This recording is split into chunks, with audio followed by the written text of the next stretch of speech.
Saudara-saudari yang terkasih, jika hari ini hidup terasa seperti badai, dengarkanlah kabar baik ini. Injil Matius pasal 8 dan 9 memperlihatkan Yesus yang berkuasa atas penyakit, dosa, alam, dan kematian. Ia adalah Tuhan yang melihat air mata, mendengar jeritan, dan bertindak dengan kuasa surgawi. Pertanyaannya bukan apakah Yesus sanggup, tetapi apakah kita mau datang kepadanya. Perjalanan Yesus dalam Injil Matius pasal 8 dan 9 terjadi sekitar tahun dulu 9 Masehi di wilayah Galilea.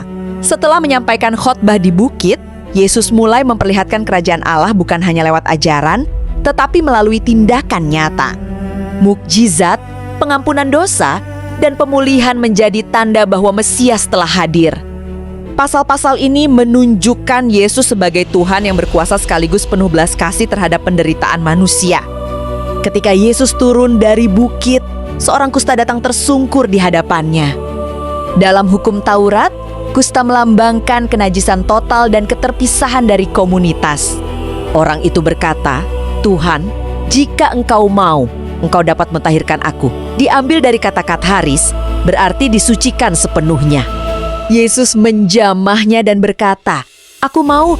Seketika penyakit itu lenyap, menandakan kuasa ilahi yang memulihkan martabat manusia.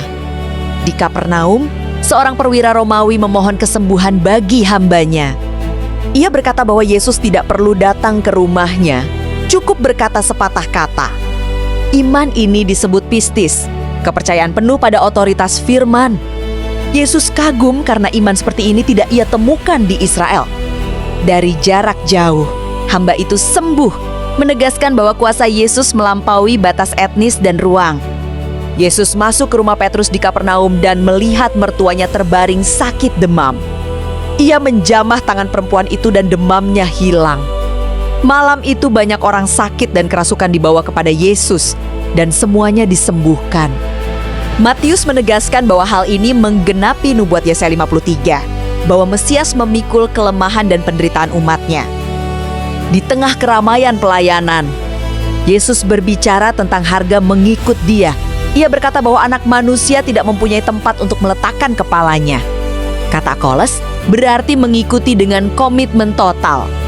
Yesus menegaskan bahwa mengikut kerajaan Allah menuntut prioritas mutlak. Bahkan di atas keluarga, kenyamanan, dan tradisi keagamaan.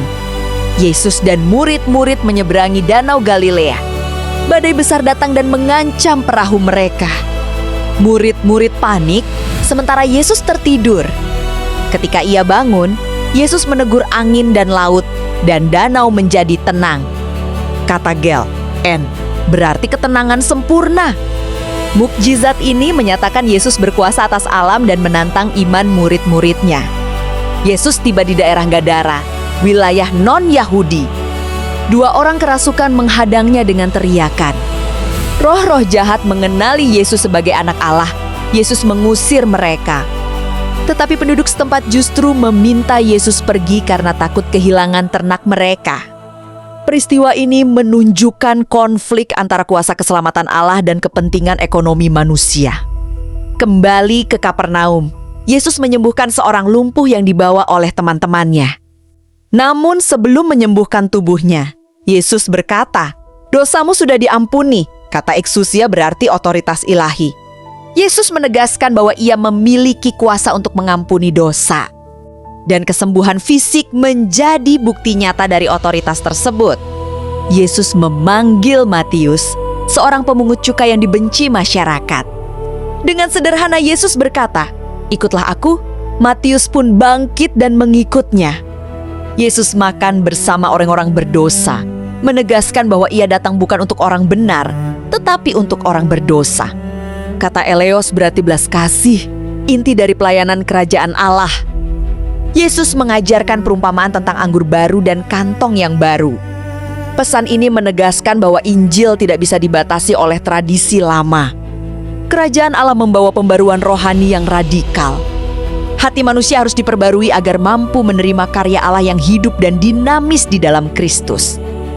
Dalam perjalanan ke rumah Yairus, Yesus menyembuhkan seorang perempuan yang 12 tahun menderita pendarahan.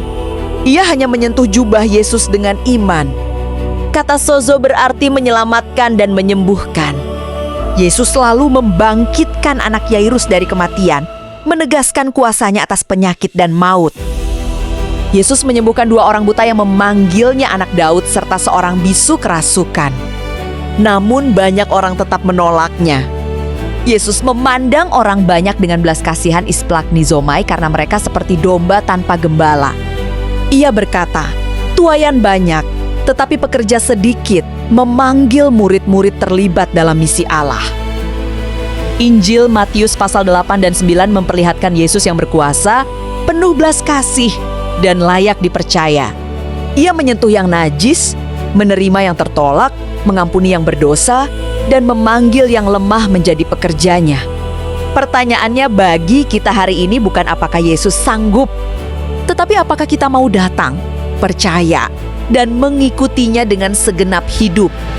Kesimpulan dan aplikasi hidup sehari-hari. 1. Yesus berkuasa atas segala hal. Dalam Matius 8 dan 9. Yesus menunjukkan kuasanya atas penyakit, dosa, alam, roh jahat, bahkan kematian. Ini menegaskan bahwa tidak ada masalah hidup yang terlalu besar bagi Tuhan.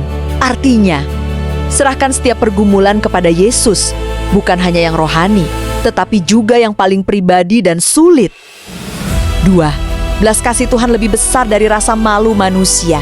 Yesus menjamah orang kusta, menerima pemungut cukai, dan menyembuhkan mereka yang ditolak masyarakat. Ia tidak menunggu manusia menjadi layak. Artinya, jangan biarkan rasa malu atau masa lalu menjauhkan kita dari Tuhan. Datanglah apa adanya, karena kasih-Nya memulihkan. 3. Iman yang sederhana menggerakkan kuasa Allah, iman perwira. Perempuan pendarahan dan teman-teman orang lumpuh menunjukkan bahwa iman tidak harus besar. Tetapi sungguh, ayo tetap percaya dan berdoa, bahkan ketika iman terasa kecil. Tuhan menghargai iman yang tulus. 4. Yesus peduli pemulihan batin lebih dari sekadar lahiriah. Yesus mengampuni dosa sebelum menyembuhkan tubuh. Ini menunjukkan bahwa akar persoalan manusia adalah hati. Izinkan Tuhan menjamah luka batin, pengampunan, dan karakter, bukan hanya meminta solusi cepat. 5. Mengikut Yesus memerlukan komitmen. Bukan sekadar kagum, Yesus menegaskan harga mengikut. Dia mengikut Kristus berarti menempatkan Tuhan sebagai prioritas utama. Artinya, evaluasi kembali siapa yang memimpin hidup kita, kenyamanan, ketakutan, atau Kristus. 6.